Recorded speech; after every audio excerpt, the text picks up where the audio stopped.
Welcome back, guys. This lesson is going to be pretty exciting because we are going to actually edit our videos now for the first time. So I'm here again inside Premiere Pro, of course, and I already had my stuff imported inside Premiere here in my project panel. And let's start by opening one of our clips. So I'm going to expand the footage folder, and let's, for example, double click here on clip number 12. Now, double clicking on that clip will open it up in the source monitor here on top. And from here, we can play that clip. We have a play button right here that will just play the clip as it is. We can also stop that. We can also take the playheads right here and just crop through that video. I believe that this is not something new. It's something that we are used to when just using a normal media player. But there are a few things right here which are a little bit different than a media player. Right here, you can see a drop-down menu which says a half. We can click on that and we can choose from full, a half, a quarter, and 1/8. And that is the playback quality. If you have trouble playing back your clips right in here in the source monitor, you can change that to a different resolution. Of course, at full, it will display the entire resolution, and thus it's sometimes not so easy for your computer to handle that. So if you are noticing choppy playback, change that to a half or maybe a quarter or even 1/8. We can also find some time indicators here on the left side and on the right side. If you are going to scrub through that clip, you will see here on the left side some very weird number, 5 hours, 20 minutes, 35 or 37 seconds. What is that all about? Well, that is your time code, and usually you can ignore that. So don't worry too much about that. If you are going to sync up multiple cameras and such, then time codes will get importance. But if you are just going to edit individual projects, then don't worry too much here about that left side. This right here is your clip length. So it's 21 seconds and 6 frames long. So it's a bit more than just 21 seconds, and that way you always instantly know how long that clip is. And then there's one last drop-down menu that I want to show you guys, and that's right here. It says fit, and that is the zoom level of our video inside the source monitor. We can, for example, change that to 10%, and now we are kind of zooming out. And as I'm going to rescale that window, it will always stick at that 10%. When I'm going to say at 100%, it's a 4K file, so that is actually larger than the actual panel is. So that way we can kind of zoom in digitally on that clip. And by the way, we are still viewing our source. We're not editing yet. Keep that in mind. So this is not to zoom in into a clip. Let's change that back to fit. And fit means it will always change its size to the panel width. So I can just change the size here of that panel and you can see that the clip will adjust itself. So that is the basic functionality of the source monitor, just to play back your clips. And that is going to be a very important window. We're going to use this very often. Let's go back to my project panel down below here. Also a panel that we'll be using very often. What I'm going to do is create a sequence because I've deleted the one that I had created in the previous lesson. I'm going to click on the new item button down below here to create a new sequence. And I'm going to take that 1080p 25 frames sequence. And let's just name that again, my edit. Press OK. There we go. So we have an active timeline now because we have created a sequence. That is good. Now let's go back to that source monitor right here. We have opened up clip number 12, and what we can actually do now is bring this source here into our timeline. And we can do so very easily by just dragging that entire clip like this. I'm dragging it right now into the timeline. And we've seen this in a previous lesson as well. Premiere will ask us whether or not we would like to change the sequence settings. And I'm just going to say, keep the existing settings. And now you'll find that there is like a fourth window which is asking for some attention. And this right here is the program monitor. And the difference between the program monitor and the source monitor is that the program monitor resembles the timeline. So that will show everything that we're playing in the timeline. And again, if you have your timeline active, just click on it, press the spacebar to play that clip.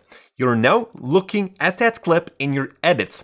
So if you would make changes to this clip right here, you would see these changes in our program monitor and not in the source monitor. This will only here resemble the stuff that we are seeing out from our project or the source panel. So that is something very important to understand how that kind of works. I know that for some who are coming from things like iMovie or Windows Movie Maker, where you only have that one screen, that this could be a little bit overwhelmed, but eventually having these two monitors is actually very convenient. You just have to understand that we have a source and a program monitor, or the result. Now looking at the program monitor, we can basically see the same buttons here as well. We can play that video, we can stop it. We can also use these buttons right here to step 1 frame forward. Just per click, you will constantly step 1 frame forward or 1 frame backwards. We have that same button here in the program monitor as well. And we also see that resolution size right here. And you might think, why do we have that twice? You know, if we choose for a certain playback resolution, can't we just choose that for everything? Well, that's because usually your source clip are not that heavy. I mean, we can set that, for example, at full and it will play back just smoothly as we want, like this. But if we are going to edit our videos and we're going to put lots of effects onto our clips, then it might not play back that smooth anymore. And then you might want to change your program monitor to a lower resolution to make sure that these clips play back more smooth. So that is like the main difference between these two panels.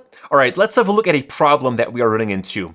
It seems like the clip here in our timeline or in the program monitor has been zoomed in.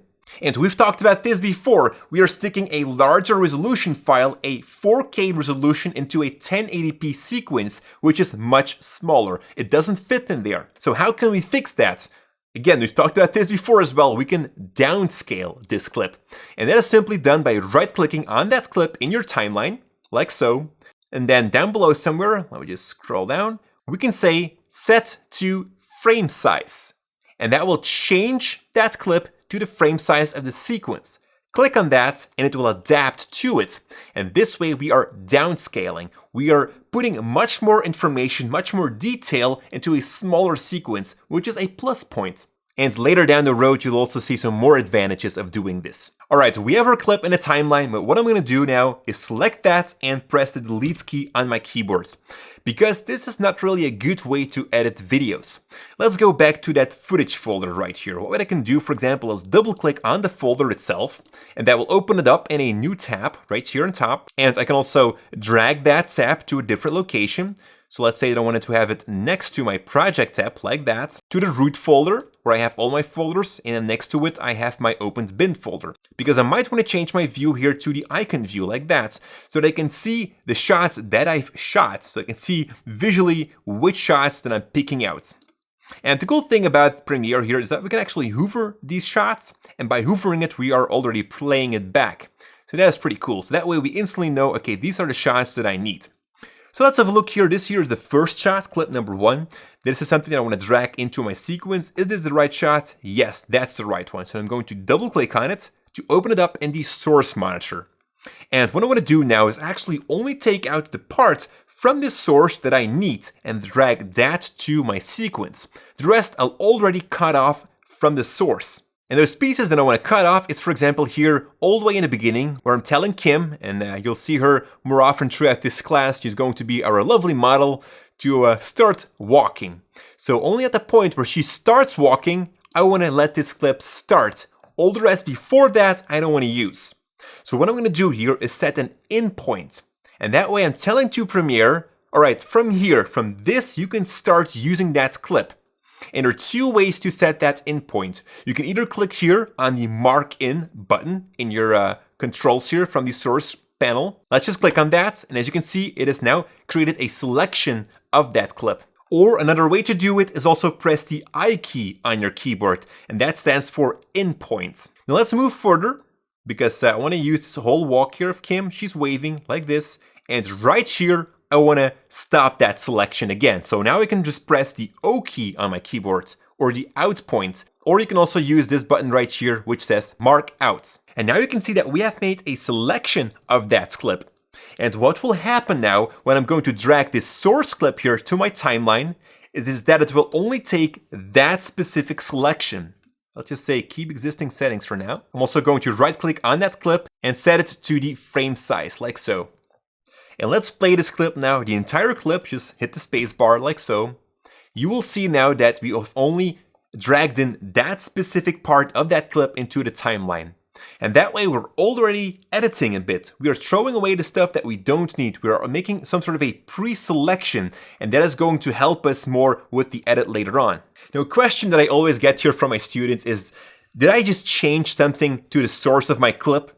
Well, whenever you are editing inside Premiere, you are never making actual changes to your source clip. Keep that in mind. So don't worry if you are deleting clips in here, if you are changing or selecting with these in and out points or making any kind of edits, you're never actually touching these source files. And let me demonstrate this to you. We have just made a selection of that clip. Now let me go back here to that same clip in the source panel. And what I'm going to do is make another selection. So let's say that I only want to have the wave of Kim right here. What I'm going to do is set an in point like that, go a bit further in time until she stops waving, and set an out point. So I've made a different selection now as that I did previously. What I can do now is drag that clip again in my timeline. So that means I can keep making selections, different selections from the same clip and keep dragging that to the timeline, because sometimes you want to use multiple parts of the same clip. Now let's have a closer look here at the timeline. What's going on here? We can see tons of things going on in here. Let me explain what we're seeing. First of all, I'm going to zoom in a little bit more into my timeline. We can see this scroll bar, which we can scroll with to the left and the right. But if I'm going to take the outsides of that scroll bar, I can actually just zoom in into that timeline, like so. I can also enlarge the tracks because we can see two tracks in here, horizontal. On top here is the video track, and you can also see it here on the left side. It says V1, V2, V3, and you can see this as layers. If you are familiar with Photoshop, or you can also work with different layers in Photoshop, here we can also work with different tracks in Premiere Pro. So all the V's are video tracks, and down below that, we can see all the audio tracks with the letter A. So this clip right here has some video and it has some audio. Now we can enlarge that a little bit when we are going to work more specific on that clip, then it could be a little bit more useful. What I can do is just stand here on the left side in this column right here with my mouse, hold down the Alt key of your keyboard, and just scroll, and that way you are kind of expanding that track. And the same thing can also happen with the audio track like this. Now let's say that you have a clip. Let's just take out another one right here. For example, this one where Kim is walking here in a close-up. And let's just make a selection of that where she kind of walks a little bit goofy here. I'm going to make an in point a little bit further in time. I'm going to make an out point. There we go. And let's assume that I only want to have the video track of this layer. What I can then do is, instead of dragging this entire frame right here, is only drag this little icon right here. And this right here represents the video track only. It also says it right here, drag video only. So just drag that icon into your timeline like so, and now you can see that we've only dragged in the video track of that clip. And the same thing can be done with the audio of that clip. With this icon next to it, drag audio only. Drag that into your timeline like so, and there we go. Now, of course, we can rearrange, drag around these clips inside the timeline. Let's do that for a moment. I can just grab this clip right here, move that to the right side, grab this other clip right here, and perhaps move that to track number 2. I mean, we can also work with different tracks or layers. Take this one right here, move that perhaps below that other clip, and so on. You can just keep on moving these things in the timeline. So with this, we can kind of change the order of the clips and make an edit. So let's have a look at what we have in here. First, we had Kim walking, and as she starts waving right here, we might want to cut to a close-up of her. Now, just like with layers, the layer that sits on top is the one that we see. And you can see here that I have dragged in a different clip below the second track. And we can't see that clip because we have this one here on top. If you want to see the one below, we have to make room for that. So drag it back to the right side, and now we can see that one which was down below. And that should be simple to understand. You can see it as stacking papers on top of each other. The paper that you see is always the one that is laying on top, not the one that is laying on the bottom. Now we've been making these selections right here in the source panel. Does that mean that we can't change the selection anymore? Well, of course not. It's an editing program. The selections that we make here in the source monitor is usually a very rough selection so that we can just start editing with already the stuff cut off that we don't need. And then in the timeline, we're going to fine tune. In other words, we are going to trim the clips even more. Let's have a look at an example. I'm going to delete this second clip right here that I've also inserted and move the clip number 1 here to the track below. Let's have a look at that clip. So Kim right here, she's walking. And suddenly she starts waving, like that.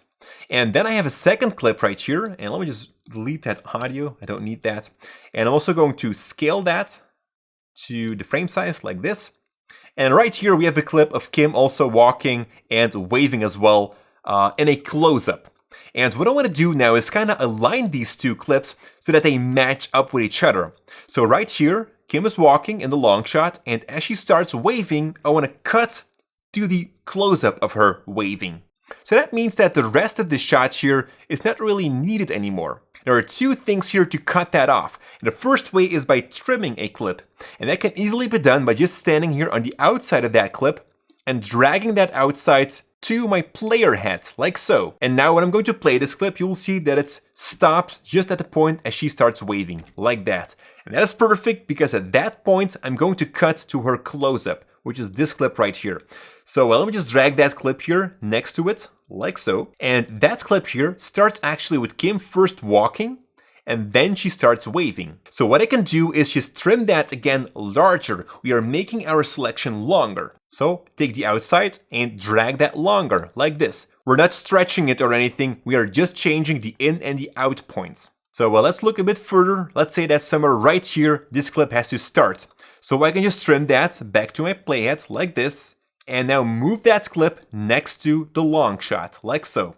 And let's play the entire thing right now. So Kim is walking in the long shot, she starts waving, and we cut to that medium shot, like so. Maybe it was a bit too short, but I guess that you know how it kind of works.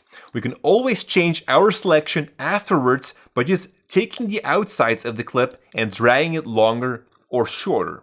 Now let's double click on a different clip again. For example, clip number 7. And I'm going to make a selection in here as well. So Kim here is walking, set an in point, go a bit further in time, set an out point right here. Just as on the moment where she's kind of falling here. And what I'm going to do is, for example, only drag in the video. And I'm going to drag this, let's say accidentally, over that other clip, like so.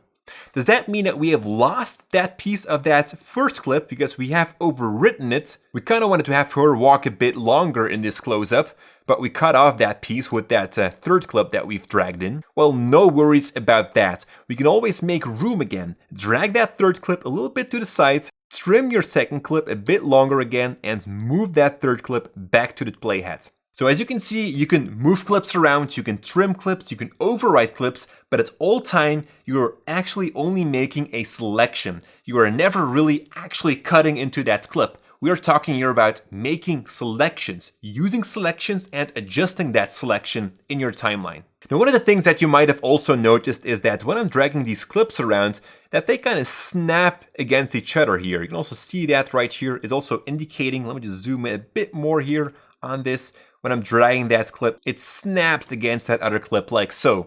And that is because I have my snapping tool enabled. And we can locate that snapping tool up here with this magnet. It also says snap right there. Let me just zoom in on that as well. This snap tool. It's activated because it's blue. When I'm going to click on it, it's deactivated. And right now, when I'm going to drag clips around, they will not snap anymore to other clips, as you can see. And sometimes that is useful. Other times it's more useful to have your snapping tool enabled. Now let me enlarge that timeline here for a moment like this, and what I'm going to do is just drag in a few more clips. Let's just drag them right away into it on track number 1. There we go. Double click on a different one, drag that on track number 2, and maybe one more, this one, clip number 11, also drag that into the timeline, track number 2 as well. Let me just zoom out a little bit more on that timeline. So we have a bunch here on track number 1 and a bunch on track number 2, which we can, by the way, also enlarge by holding down your Alt key and scrolling inside the track here on the left side, like so. Now let's think here about a few scenarios. Let's say that I have a good edit on track number 1 and I do not want to touch that anymore. So I'm kind of afraid that I would touch that and mess it up again. What I can then do is lock that layer. And here on the left side of video track number 1, we can find this little lock right there. If we click on it, that layer is locked, which means we cannot take those clips anymore, drag them around. We can also not overwrite them with other clips, as you can see. That track and everything within it is locked. And once it's back safe, we can delock that track again. And that can be done, by the way, for any track you can find here. There's also for track number 2 and 3 and so on. The same thing goes for the audio tracks. And then the last thing what I want to show you guys in this lesson is how you can enable or disable tracks within Premiere Pro. You can kind of see it as if you have a stack of papers and then you would only see the top paper. But what if you want to look or peek at the paper below that? What you can then do is for a brief moment disable the first layer or the first paper to peek below that and see what's beneath that. And inside Premiere here in our timeline we can also do that. So I have clip number 5 right here on video track number 2. So as I'm playing this here, everything on my timeline, I would only see that clip, as you can see. But what if I want to see the stuff below that? So that means clip number 12. Well, what I can then do is disable track number 2 for a brief moment. And that is done by clicking here on this eye icon, which says toggle track output. Click on that, which will disable that track for a moment. And now I can view everything below that. And when I say, okay, it is looking good, let's just enable that again. And that is how the basic workflow in Premiere Pro works to edit your videos. You make a rough selection of your source clips, drag that to your timeline on which you can then fine-tune your clips more. You can trim your clips, move them around to different tracks and positions. What I want you guys to do now is make a small edit with the clips provided, or you can also use clips that you shot yourself and try to switch between long shots, medium shots, etc. Play around with its position, with the timeline, with the trimming, and all that kind of stuff. Practice with that, and then I'll see you guys in the next lesson where we'll dive into the more advanced techniques to edit your clips, and we'll do that by using the toolbox.